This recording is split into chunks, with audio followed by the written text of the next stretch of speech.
जब इस चुनाव निश्चित तौर पे हमारी पार्टी है तो चुनाव लड़ने के लिए पार्टी है। जब भी ऐसा समय आएगा तो निश्चित तौर पे हमारी पार्टी मजबूती से कुरनी विधानसभा या देश में खास करके बिहार प्रदेश में जहाँ पे भी उपचुनाव होगा वहाँ पे मजबूती से हमारी पार्टी चुनाव लड़ेंगे। यानी आप आरजेडी के विरुद्ध लड़ेंगे? निश्चित तौर पे देखिए, समय आने दीजिए, अभी पहले चुनाव आयोग की तरफ से क्लियर होने दीजिए, उसके बाद जहाँ पे भी चुनाव का समय आएगा वहाँ पे हमारी पार्टी चुनाव लड़ेंगे। 2024 में लड़ेंगे, 2025 में लड़ेंगे, 2029 में लड़ेंगे, 2030 में लड़ेंगे। हमेशा जब भी चुनाव होगा हमारी पार्टी चुनाव लड़ेगी। बिहार में जंगल राज की बात हो रही है। बेगूसराय में 11 लोगों की गोली मार दी गई है। क्या ये जंगल राज की पहचान है? क्या ये? बिल्कुल ही नहीं है।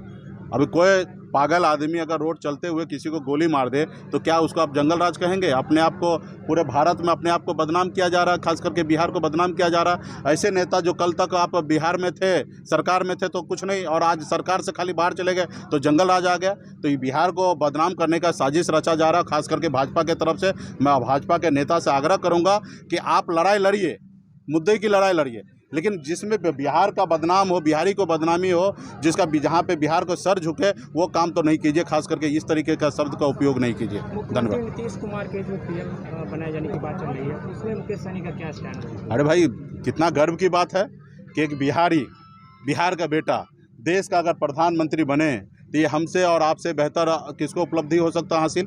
आज बताइए, जो काम के लिए माननीय मुख्यमंत्री जी आवाज़ उठाते हैं कि बिहार को विशेष राज्य का दर्जा मिले, यूनिवर्सिटी को राष्ट्रीय यूनिवर्सिटी का दर्जा मिले, तो ये सारे चीज़ें अगर माननीय मुख्यमंत्री जी अगर प्रधानमंत्री बनेंगे तो मुझे लगता है कि उनको बोलने की आवश्यकता पड़ेगा, वो खुद करेंगे। आज हमारे निषाद भाई के लिए आरक्षण के लिए अनुशंसा केंद्र सरकार को भेज दिए।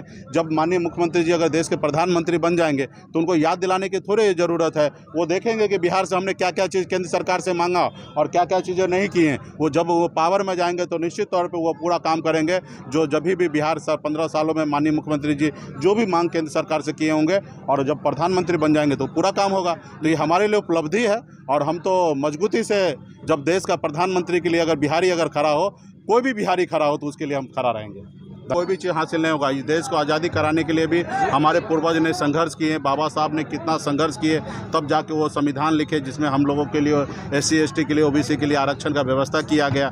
आज किस तरीके से देश में आरक्षण समाप्त किया जा रहा है, एक साजिश के तहत जितने भी बड़े बड़े संस्थान हैं उसको प्राइवेट कंपनी के हाथों में बेचा जा रहा है। तो इसके लिए हम लोग संघर्ष करेंगे ताकि आने वाले समय में हमारे विचारधारा वाले लोगों का सरकार देश में, राज्य में बने, ताकि हम लोग अपने लोगों के लिए नौकरी हो या तमाम ऐसी सुविधा है जो खास करके संविधान में जो दिया हुआ अधिकार है वो हमारे लोगों के बीच में पहुंचे।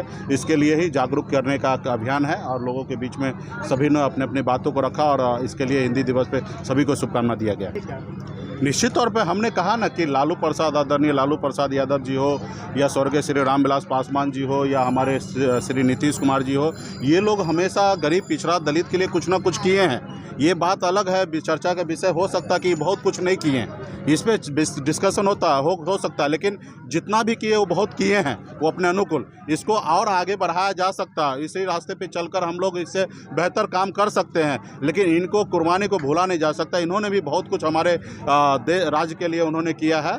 तो इसके लिए निश्चित तौर पे जब भी ऐसा मौका मिला है तो हम लोग हमेशा गरीब, पिछड़ा, दलित जहाँ पे बैठते हैं उनके साथ बैठ के खाना खाते हैं। हम उनके साथ खाना पीना नहीं खाते। जो लोग हमारे हाथ से छुआ हुआ पानी नहीं पी सकता, ऐसे लोगों से हमेशा हमारा